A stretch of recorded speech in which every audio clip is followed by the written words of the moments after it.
അപ്പോൾ ദേവദൂതൻ എന്ന് പറയുന്ന ഒരു സിനിമ അന്ന് ശരിക്കും ഇവർ എനിക്കൊന്ന് ചെങ്കോൽ എന്ന് പറയുന്ന ഒരു സിനിമ 93 ചെങ്കോലിന് ശേഷം സമ്രിൽ ബദ്രയും ചെയ്തിട്ടുണ്ട്, ഉസ്താദ് ചെയ്തിട്ടുണ്ട് ഇവർ സിബി മലയിൽ മോഹൻലാൽ. പക്ഷെ അതൊക്കെ ഒരു എന്താ പറയുക സ്ഥിരം സിബി മലയിൽ സിനിമ പോലെയല്ല ശരിക്കും നമുക്കറിയാം. സമ്രിൽ ബദ്രയിൽ ഗസ്റ്റ് റോളായിരുന്നു.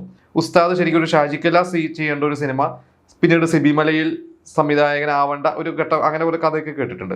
എന്തായാലും ദേവദൂതൻ എന്ന് പറയുന്ന ഒരു സിനിമ അന്നത്തെ ഒരു അനൗൺസ്മെന്റും എനിക്കിപ്പോൾ ഓർമ്മയുണ്ട്. അന്ന് ആ ഒരു സിനിമ ഇറങ്ങുന്നതിന് മുമ്പുള്ള ന്യൂസ് പേപ്പറിലൊക്കെ ഇതിനെക്കുറിച്ച്, പിന്നെ പാട്ടുകൾ, അതിൻ്റെ ഓൾറെഡി വിദ്യാസാഗറിൻ്റെ പാട്ടുകൾ. അപ്പോൾ അതൊരു ഒരു ഒരു ഫാമിലി മൂഡിലുള്ള ഒരു സിനിമ, അല്ലെങ്കിൽ റൊമാൻസ്, ക്യാമ്പസ്, എന്തൊക്കെയോ ഒരു പ്രത്യേകിച്ച് സമ്രിൽ ബദ്രയും ഒക്കെ കഴിഞ്ഞ് സിനിമയിലെ ആ ഒരു ഇതിൽ നിൽക്കുകയാണ്. അങ്ങനത്തെ ഒരു ഇമേജിൽ നിൽക്കുമ്പോൾ ഭയങ്കര പ്രതീക്ഷകളോട് ഒരു ഇറങ്ങി. പക്ഷേ ആ ഒരു സിനിമ അന്ന് തിയേറ്ററിൽ ശരിക്കും പരാജയം തന്നെയായിരുന്നു. നമുക്കറിയാം ഒരു വലിയൊരു ഡിസാസ്റ്റർ തന്നെയായിരുന്നു.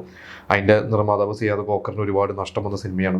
രഘുനാഥ് പലേരി പറഞ്ഞിട്ടുണ്ട് ഒരുപാട് എന്താ പറയുക ഭയങ്കര ഡിപ്രഷൻ അല്ലെങ്കിൽ അങ്ങനത്തെ ഒരു ഭയങ്കര മാനസികാവസ്ഥയായിരുന്നു ആ ഒരു സിനിമ. ശരിക്കും അത് മോഹൻലാൽ അല്ലായിരുന്നു. നമുക്ക് അതിൻ്റെ കഥകളൊക്കെ അറിയാം.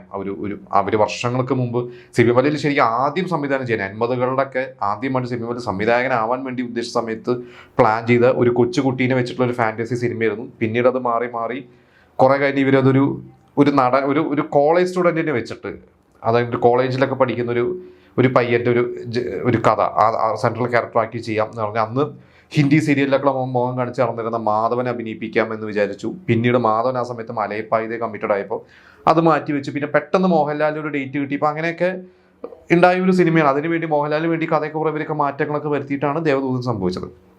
ആ സിനിമ അന്ന് പരാജയമായി.